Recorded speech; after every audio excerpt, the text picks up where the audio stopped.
నమస్కారం ETV news కు స్వాగతం ఈనాటి ముఖ్యాంశాలు ఒలింపిక్ రజత పతక విజేత సింధుపై కనక వర్షం 5 కోట్లు ప్రకటించిన తెలంగాణ 3 కోట్ల నజరానా ఇవ్వనున్న ఏపీ 1000 గజాల ఇళ్ల స్థలాలు తెలంగాణలో జిల్లాల పునర్విభజన ముసాయిదాకు మంత్రివర్గ ఆమోదం ఈ నెల 22న నోటిఫికేషన్ జోనల్ వ్యవస్థ రద్దుకు కేసీఆర్ మొగ్గు అసెంబ్లీ నియోజకవర్గాలను చీల్చవద్దన్న విపక్షాలు న్యాయ కమిషన్తో అభిప్రాయ సేకరణకు డిమాండ్ అభ్యంతరాలపై అఖిలపక్ష భేటీలో కేసీఆర్ వివరణ ప్రభుత్వ రంగ సంస్థల ఉద్యోగులకు ఏపీ సర్కార్ తీపి కబురు పీఆర్సీ అమలుకు మంత్రివర్గం ఆమోదం భవిష్యత్లో ఉండబోదని చంద్రబాబు వెల్లడి ఐటీ రంగంలో ఉద్యోగావకాశాలు పెంచే దిశలో నూతన విధానం అమరావతి ప్రాంతంలో ఎస్ఆర్ఎం యూనివర్సిటీకి 500 ఎకరాలు కేటాయిస్తూ మంత్రివర్గం నిర్ణయం కశ్మీర్ సమస్యకు రాజకీయ పరిష్కారం అవసరమన్న విపక్షాలు కేంద్రంపై ఒత్తిడి తేవాలని రాష్ట్రపతిని కలిసి విజ్ఞప్తి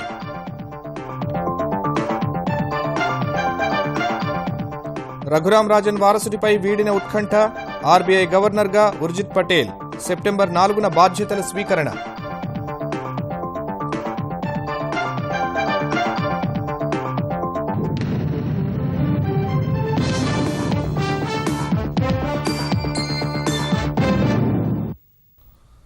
రియో ఒలింపిక్స్ లో రజత పథకం గెలిచి దేశ ప్రతిష్టను దిగంతాలకు చాటిన సింధుపై కనకవర్షం కురుస్తోంది విశ్వ క్రీడల్లో రజతం సాధించిన తొలి భారతీయ మహిళగా చరిత్ర సృష్టించిన సింధుకు తెలంగాణ సర్కార్ 5 కోట్లు నజరానా ప్రకటిస్తే ఆంధ్రప్రదేశ్ ప్రభుత్వం 3 కోట్ల రూపాయలు అందజేస్తామని తెలిపింది 2 ప్రభుత్వాలు 1000 గజాల ఇంటి స్థలం ఇస్తామని తెలిపాయి సింధు విజయంలో కీలక పాత్ర పోషించిన పుల్లెల గోపీచంద్కు కూడా భారీ నజరానాలు ప్రకటించాయి సింధుకు ఢిల్లీ ప్రభుత్వం 2 కోట్ల రూపాయల నజరానా ప్రకటించింది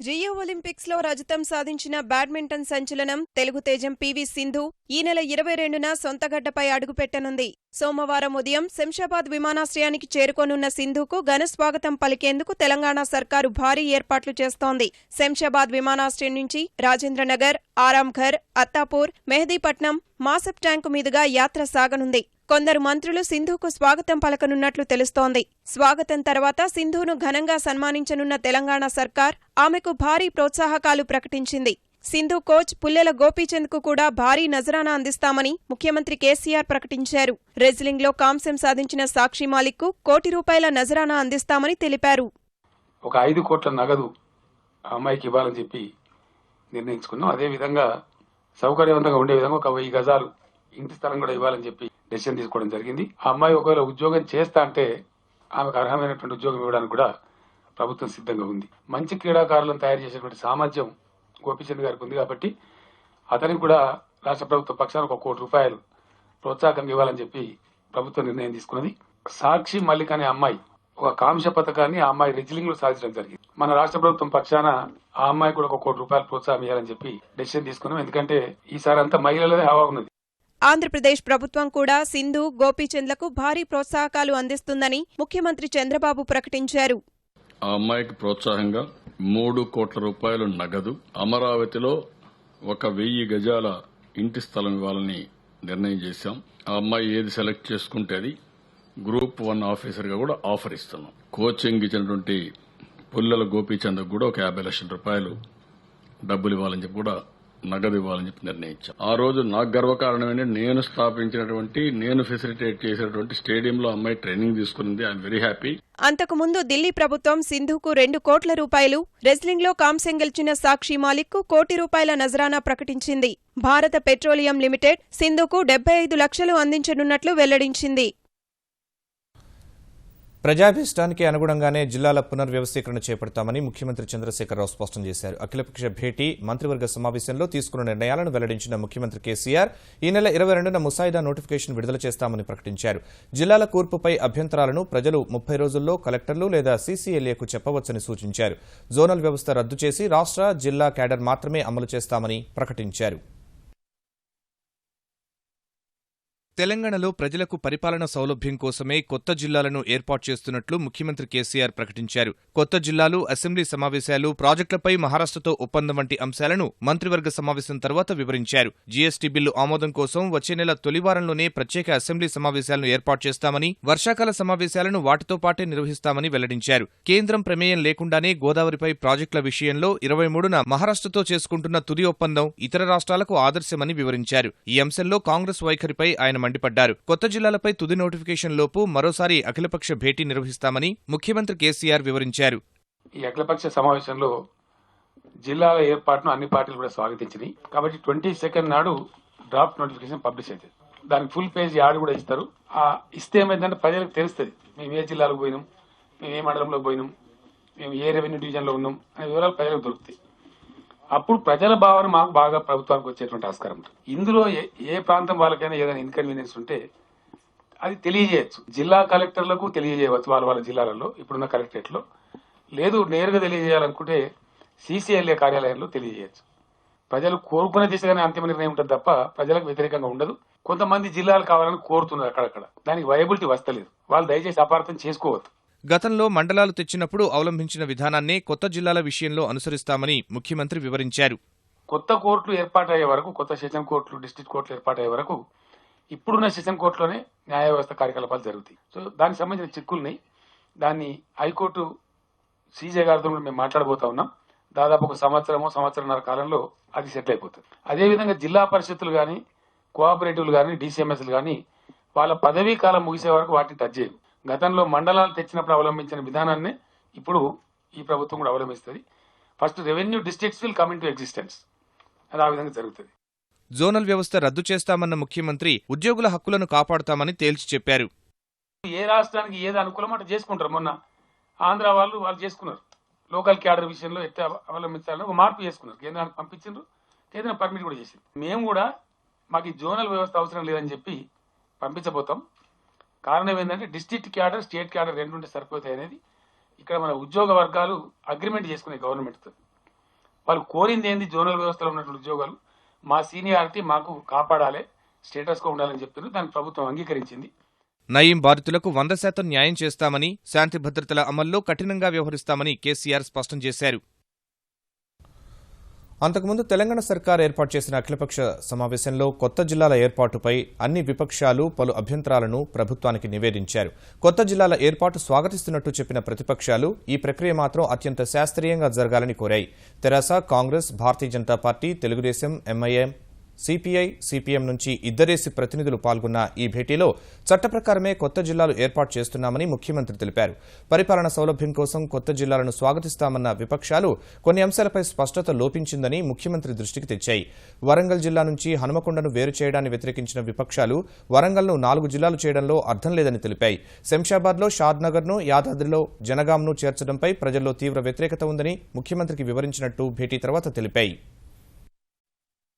ఒక్కో జిల్లా హెడ్ క్వార్టర్కి ఇంకో జిల్లా హెడ్ క్వార్టర్కి కొన్ని చోట్ల 100 కిలోమీటర్లు ఉంటే, కొన్ని చోట్ల పక్కనే ఉంటే ఇది ఇల్లాజికల్ గా ఉంది. ఏ గైడ్ లైన్స్ లేకుండా మీరు ఒక రకంగా చేసినట్టుగా కనిపిస్తుంది. కాబట్టి ఈ జిల్లాల పునర్వ్యవస్థీకరణని ఆహ్వానిస్తూనే చేసే ప్రక్రియలో ఒక నిర్దిష్టమైనటువంటి విధానం, గైడ్ లైన్స్ ఉండాలి. ఆ గైడ్ లైన్స్ ప్రకారం ట్రాన్స్పరెంట్ గా చేసేటట్టుగా ఉండే విధానం ఏర్పాటు చేయాలని చెప్పి ఈ రాష్ట్ర ప్రభుత్వ దృష్టికి తీసుకుని వచ్చాం. జిల్లాలు ఉండేటువంటి కలెక్టర్లు ఎప్పుడోసారి కాకుండా ఒక సమయం ప్రకారం తీసుకొని సీసీఎల్ కమిటీ దాన్ని మానిటరింగ్ చేసి 2 వారాల తర్వాత తిరిగి అఖిలపక్షం ఏర్పడిస్తుందని చెప్పని ముఖ్యమంత్రి గారు మాట ఇచ్చిండ్రు. పూర్తి 1 మంత్ తర్వాత రెండోసారి అఖిలపక్షం ఏర్పాటు చేసి అఖిలపక్షంలో తుది నిర్ణయం చెప్పని ముఖ్యమంత్రి గారు చెప్పడం జరిగింది. దాని మందరం కూడా ఆల్ పార్టీ ఒప్పుకున్నాం. ఒక కాంక్రీట్ ప్రతిపాదన లేకపోవడం కరెక్ట్ కాదు అని మేము చెప్పాం. ఓసారి సిరిసిల్ల ముందుకు వచ్చింది, ఓసారి జనగామ ముందుకు వచ్చింది, మళ్ళీ అది బ్యాక్అవుట్ అయిపోయింది. ఇంకా ఓసారి గద్వాల చర్చకు వచ్చింది. ఇట్లా కొన్ని జిల్లాలు వచ్చి ఇప్పుడు తీవ్రమైన ఆందోళన జరుగుతున్నాయి. మళ్ళీ మేము చెప్పింది ఏంటంటే ఒక శాస్త్రీయబద్ధంగా ఉండాలా, రాజకీయ ప్రయోజనాలు ఉండకూడదు, ప్రజల ప్రయోజనాలు ఉండాలా, ప్రజలకు సానుకూలంగా ఉండాలని చెప్పడం జరిగింది.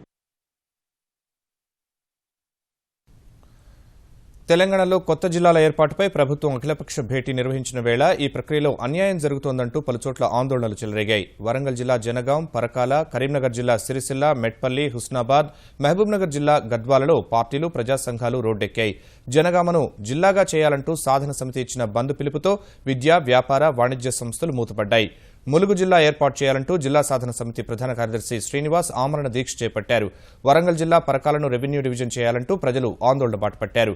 సిరిసిల్లను జిల్లాగా ప్రకటించాలని స్థానిక ప్రజలు బంద్ చేపట్టారు. బస్సులను అడ్డుకోవడమే కాకుండా విద్యా, వాణిజ్య సముదాయాలు మూసేశారు. ఇలంతకుంటను సిద్దిపేటలో కలపరాదని కరీంనగర్ కలెక్టరేట్ ముందు కాంగ్రెస్ నాయకుడు ఆరేపల్లి మోహన్ ధర్నా చేపట్టారు. మెట్పల్లిని డివిజన్ చేయాలంటూ అఖిలపక్షం ఆధ్వర్యంలో జాతీయ రహదారిపై ఆందోళన నిర్వహించారు. మహబూబ్నగర్ జిల్లాలో గద్వాలను జిల్లాగా ప్రకటించకపోతే ఆమరణ దీక్షకు దిగుతానని కాంగ్రెస్ నేత శాసనసభ్యురాలు డీకే అరుణ హెచ్చరించారు. మీరు వనపర్తి ప్రత్యేకంగా జిల్లా చేసుకుంటే మాకు అభ్యంతరం లేదు. నడిగడ్డలో ఉన్నటువంటి అలంపూర్ని గద్వాలని తీసుకుపోయి వనపర్తిలో గడుపుతామంటే మాట దానికి పూర్తిగా వ్యతిరేకము. గద్వాల కేంద్రంగా జిల్లా చేయాలి, జోగులాంబ తల్లి పేరు మీద అనేటటువంటి పదే మేము సంవత్సరం పైగా ఉద్యమాలు జరుగుతూ ఉన్నాయి. ప్రజలలో కూడా పూర్తి ఆందోళన వ్యక్తమవుతా ఉంది. ప్రభుత్వ రంగ సంస్థల ఉద్యోగులకు ఆంధ్రప్రదేశ్ ప్రభుత్వం తీపి కబురు అందించింది. ప్రభుత్వ ఉద్యోగులకు ఇచ్చినట్లే పీఆర్సీని వర్తింపజేయాలని మంత్రివర్గం నిర్ణయించింది. భవిష్యత్తులో మాత్రం ప్రభుత్వ రంగ సంస్థల సామర్థ్యాన్ని బట్టి వేతన సవరణ చేస్తామని, పీఆర్సీ మాత్రం ఉండదని ముఖ్యమంత్రి చంద్రబాబు ప్రకటించారు. ఐటీ విధానంలో మార్పులు చేసిన కేబినెట్ లాక్హీడ్ మార్టిన్తో కలిసి వెమ్ టెక్నాలజీస్ ఏర్పాటు చేయనున్న ఏరోస్పేస్ పరిశ్రమకు భూమిని కేటాయించింది. శాసనసభ వర్షాకాల సమావేశాలను వచ్చే నెల మొదటి వారం నుంచి హైదరాబాద్లో నిర్వహించాలని ఆంధ్రప్రదేశ్ మంత్రివర్గం నిర్ణయించింది. సెప్టెంబర్ 6 నుంచి 5 రోజులు జరిగే అవకాశమున్న అసెంబ్లీ సమావేశాల్లో జీఎస్టీ బిల్లుకు ఆమోదం తెలుపనున్నారు. తదుపరి అసెంబ్లీ సమావేశాలను వెలగపూడిలో నిర్వహించాలనే అభిప్రాయానికి మంత్రివర్గం వచ్చింది. 180 కోట్లు హడ్కో నుంచి రుణం తీసుకుని తిరుపతి, విజయవాడలోని పెండింగ్ గృహ నిర్మాణాలు పూర్తి చేసేందుకు మంత్రివర్గం అనుమతించింది.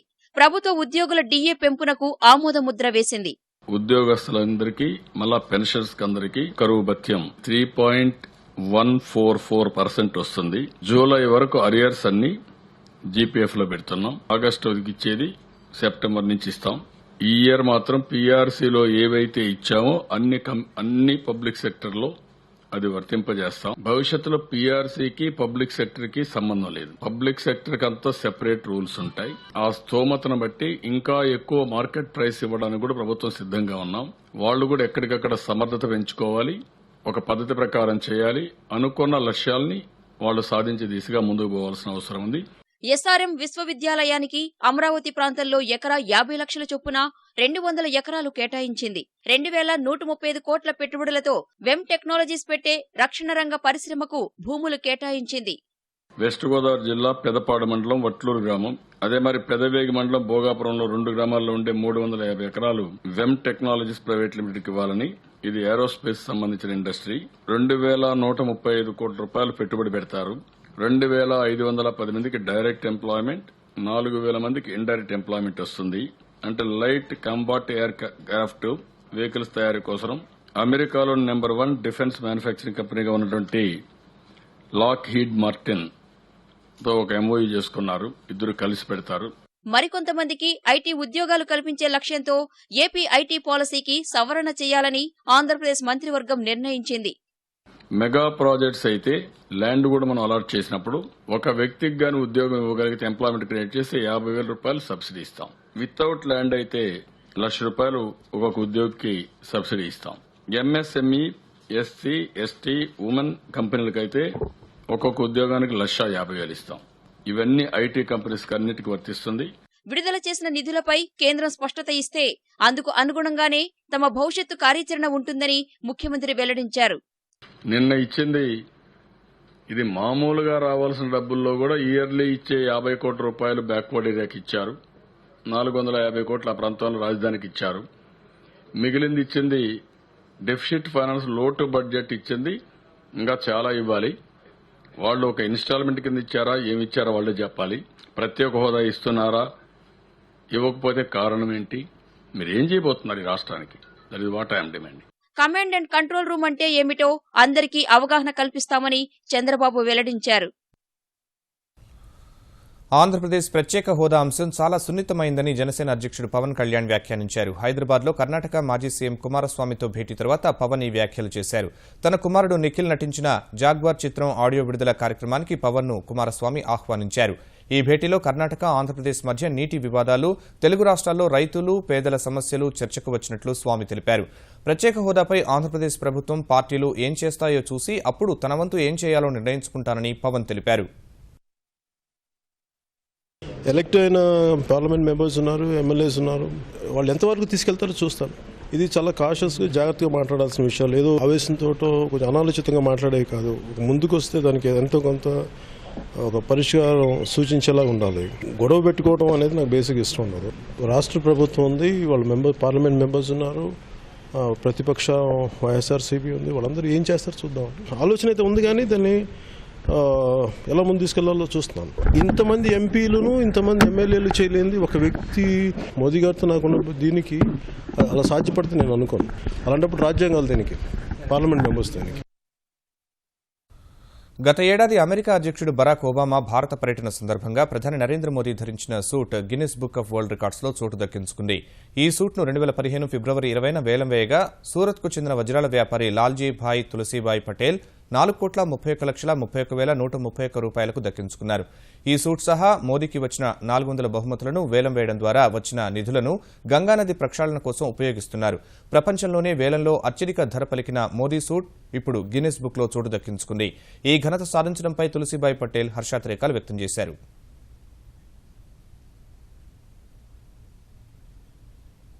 మెదక్ జిల్లా కుక్కునూరుపల్లి ఎస్ఐ రామకృష్ణారెడ్డి ఆత్మహత్య వ్యవహారంపై పోలీసు అధికారులు చర్యలు ప్రారంభించారు. పై అధికారుల వేధింపుల వల్లే బలవన్మరణం చోటు చేసుకున్నానన్న ఎస్ఐ ఆత్మహత్య లేఖ ఆధారంగా సిద్దిపేట డీఎస్పీ శ్రీధర్, సిద్దిపేట గ్రామీణ సీఐ వెంకటయ్య, తొగుట సీఐ రామాంజనేయులను బదిలీ చేస్తూ డీజీపీ అనురాగ్ శర్మ ఆదేశాలిచ్చారు. ముగ్గురిని తన కార్యాలయంలో రిపోర్ట్ చేయాలని ఆదేశించిన డీజీపీ కుక్కునూరుపల్లి పోలీస్ స్టేషన్కు చెందిన 4 కానిస్టేబుళ్లకు జిల్లా ఎస్పీ కార్యాలయంలో రిపోర్ట్ చేయాలని ఉత్తర్వులిచ్చారు. మరోవైపు ఎస్ఐ రామకృష్ణారెడ్డి కుటుంబ సభ్యులు తమకు న్యాయం చేయాలంటూ హోంమంత్రి నాయని నరసింహారెడ్డిని కలిసి విజ్ఞప్తి చేశారు. అటు ఎస్ఐ ఆత్మహత్య ఘటనపై న్యాయ విచారణ జరిపించాలని కాంగ్రెస్ డిమాండ్ చేసింది. DSP Sridhar, CI Ramanjaneyulu, head constable ముత్యం సముద్దాన్ని కలెక్షన్స్ చేయమని బాగా టార్చర్ చేశారు. ప్రైమ్ మినిస్టర్ మీటింగ్ అయినప్పుడు అకామిడేషన్కి వచ్చినప్పుడు 2 lakhs ఖర్చు అయితే కూడా మాకు సంబంధం లేదు, నువ్వే ఎక్కడైనా తెచ్చుకో కట్టుకున్నారు. మా అమ్మ నాన్న పెట్టిన బంగారం పెట్టి నా భర్త కట్టాడు. చచ్చిన పావుని ఇంకా చంపుతున్నారండి వాళ్ళు.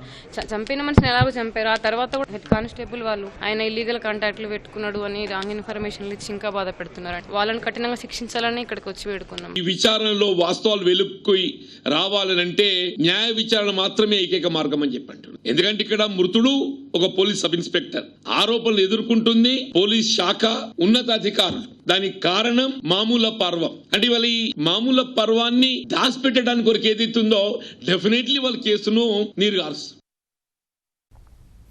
ఎంసెట్ ప్రశ్నపత్రం లీకేజీ కేసులో సీఐడీ మరో 2ని అరెస్ట్ చేసింది. ఈ వ్యవహారంలో దళారులుగా వ్యవహరించిన హర్యానాకు చెందిన మహమ్మద్ ఇక్బాల్, గుంటూరు జిల్లా రేపల్లెకు చెందిన గుమ్మడి వెంకటేష్ను సీఐడీ అదుపులోకి తీసుకుంది. ఢిల్లీ, బెంగళూరులో కన్సల్టెన్సీ నిర్వహిస్తున్న ఇక్బాల్ విద్యార్థులతో శిబిరాలు నిర్వహించి ప్రశ్నపత్రం లీక్ చేయడంలో కీలక పాత్ర పోషించినట్లు సీఐడీ తేల్చింది. హైదరాబాద్లో కన్సల్టెన్సీ నిర్వహిస్తున్న గుమ్మడి వెంకటేష్ కూడా విద్యార్థులను ఇదే తరహాలో కోల్కతా తీసుకువెళ్లి ప్రశ్నపత్రం లీక్ చేసినట్లు గుర్తించారు.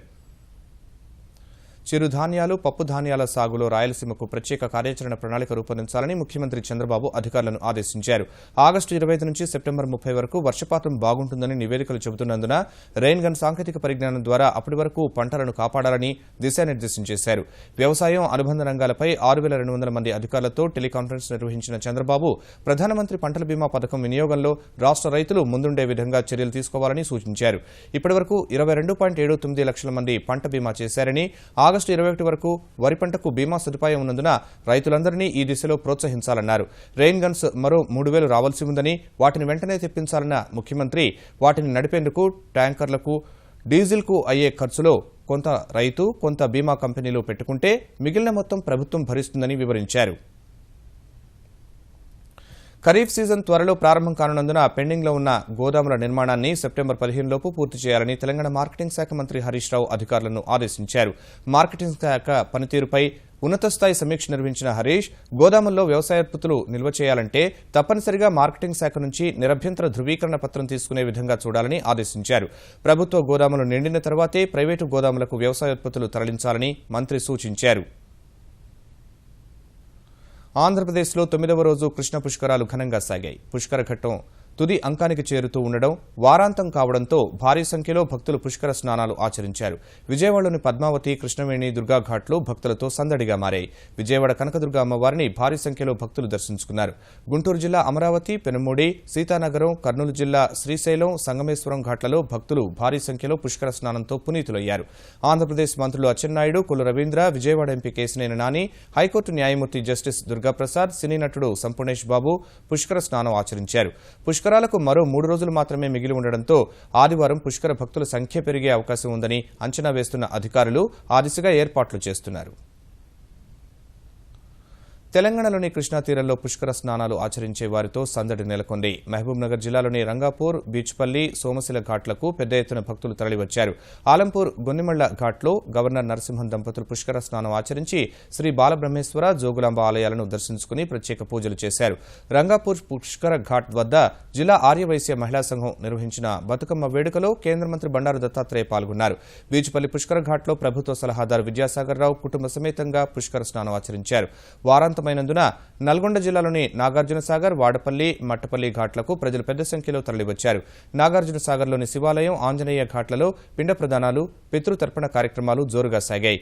వాడపల్లిలో పుణ్యస్నానం చేసిన భక్తులు శ్రీ మీనాక్షి అగస్తేశ్వర స్వామిని దర్శించుకున్నారు. మట్టపల్లి నారసింహుని క్షేత్రంలోని ప్రహ్లాద, బాలాజీ సహా దరేశ్వరిపురం, కాచరాజుపల్లి, బుగ్గమాదారం, కిష్టాపురం, ఇర్కిగూడెం, మహంకాళిగూడెం, అడవిదేవులపల్లి ఘాట్లకు పెద్ద సంఖ్యలో భక్తులు తరలివచ్చారు. రిజర్వ్ బ్యాంక్ గవర్నర్గా ఉర్జిత్ పటేల్ను కేంద్ర ప్రభుత్వం నియమించింది. ప్రస్తుతం డిప్యూటీ గవర్నర్గా ఉన్న ఉర్జిత్ పటేల్ ప్రస్తుత ఆర్బీఐ గవర్నర్ రఘురాం రాజన్ నుంచి సెప్టెంబర్ 4న బాధ్యతలు స్వీకరిస్తారు. 52 ఉర్జిత్ పటేల్ 2013 జనవరిలో 3 ఏళ్ల పదవీకాలంతో ఆర్బీఐ డిప్యూటీ గవర్నర్గా నియమితులయ్యారు. ఈ ఏడాది జనవరిలో ఆయన పదవీకాలాన్ని పొడిగించిన కేంద్రం ఇప్పుడు ఆర్బీఐ గవర్నర్ బాధ్యతలను అప్పగించాలని నిర్ణయించింది. ఉగ్రవాది బుర్హన్ వానీ కాల్చివేత తర్వాత తీవ్ర ఆందోళనలు జరుగుతున్న కశ్మీర్లో సమస్యకు రాజకీయ పరిష్కారం కనుగొనే దిశలో కేంద్రంపై ఒత్తిడి తేవాలని రాష్ట్రపతి ప్రణబ్ ముఖర్జీని విపక్షాలు కోరాయి. జమ్మూ కశ్మీర్ మాజీ ముఖ్యమంత్రి ఉమర్ అబ్దుల్లా నేతృత్వంలో ప్రణబ్తో సమావేశమైన విపక్ష నేతలు ఈ మేరకు వినతిపత్రం అందించారు. కశ్మీర్లో పరిస్థితిని చక్కదిద్దేందుకు కేంద్ర రాష్ట్ర ప్రభుత్వాలు సరైన చర్యలు చేపట్టడం లేదని విమర్శించారు. కశ్మీర్ సమస్య ఇతర ప్రాంతాలకు విస్తరిస్తోందన్న విపక్ష నేతలు ఈ పరిస్థితి భవిష్యత్తులో తీవ్ర పరిణామాలకు దారితీస్తుందని హెచ్చరించారు. డోపింగ్ కేసులో క్రీడల ఆర్బిట్రేషన్ కోర్టు 4 ఏళ్ల నిషేధం విధించిన వెంటనే భారత రెజ్లర్ నర్సింగ్ యాదవ్ స్పృహ తప్పి పడిపోయినట్లు భారత రెజ్లింగ్ సమాఖ్య అధ్యక్షుడు భూషణ్ శరణ్ సింగ్ వెల్లడించారు. ప్రస్తుతం నర్సింగ్ పరిస్థితి బాగానే ఉందన్న శరణ్ సింగ్ కుట్ర చేసిన వారిని క్షమించే ప్రసక్తే లేదన్నారు. నర్సింగ్ నిషేధానికి దారితీసిన కుట్రపై సీబీఐ విచారణ జరపాలని డిమాండ్ చేశారు. సమగ్ర విచారణ జరిగితే నిజానిజాలు బయటకు వస్తాయన్న శరణ్ సింగ్ ఈ విషయాన్ని ప్రధాని మోదీ దృష్టికి తీసుకెళ్లి చివరి వరకు న్యాయ పోరాటం చేస్తామని చెప్పారు. 4 ఏళ్ల నిషేధం విధించగానే ఒలింపిక్స్ నిర్వాహకులు నర్సింగ్ను క్రీడా గ్రామం నుంచి బయటకు పంపగా ప్రస్తుతం ఓ హోటల్ గదికి మారాడు. త్వరలోనే అతడు దేశానికి తిరిగి రానున్నాడు. ముఖ్యాంశాలు మరోసారి. ఒలింపిక్ రజత పతక విజేత సింధుపై కనక వర్షం. 5 కోట్లు ప్రకటించిన తెలంగాణ, 3 కోట్ల నజరానా ఇవ్వనున్న ఏపీ, 1000 గజాల ఇళ్ల స్థలాలు. తెలంగాణలో జిల్లాల పునర్విభజన ముసాయిదాకు మంత్రివర్గ ఆమోదం. ఈ నెల 22న నోటిఫికేషన్. జోనల్ వ్యవస్థ రద్దుకు కేసీఆర్ మొగ్గు. అసెంబ్లీ నియోజకవర్గాలను చీల్చవద్దన్న విపక్షాలు. న్యాయ కమిషన్తో అభిప్రాయ సేకరణకు డిమాండ్. అభ్యంతరాలపై అఖిలపక్ష భేటీలో కేసీఆర్ వివరణ. ప్రభుత్వ రంగ సంస్థల ఉద్యోగులకు ఏపీ సర్కార్ తీపి కబురు. పీఆర్సీ అమలుకు మంత్రివర్గం ఆమోదం. భవిష్యత్తులో ఉండబోదని చంద్రబాబు వెల్లడి. ఐటీ రంగంలో ఉద్యోగావకాశాలు పెంచే దిశలో నూతన విధానం. అమరావతి ప్రాంతంలో ఎస్ఆర్ఎం యూనివర్సిటీకి 200 ఎకరాలు కేటాయిస్తూ మంత్రివర్గం నిర్ణయం. కశ్మీర్ సమస్యకు రాజకీయ పరిష్కారం అవసరమన్న విపక్షాలు. కేంద్రంపై ఒత్తిడి తేవాలని రాష్ట్రపతిని కలిసి విజ్ఞప్తి.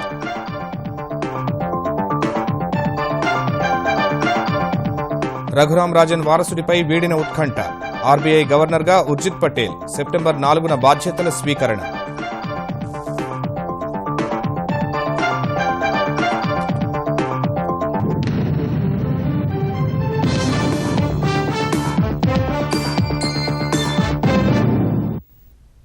ఈటీవీ న్యూస్ సమాప్తం. నమస్కారం.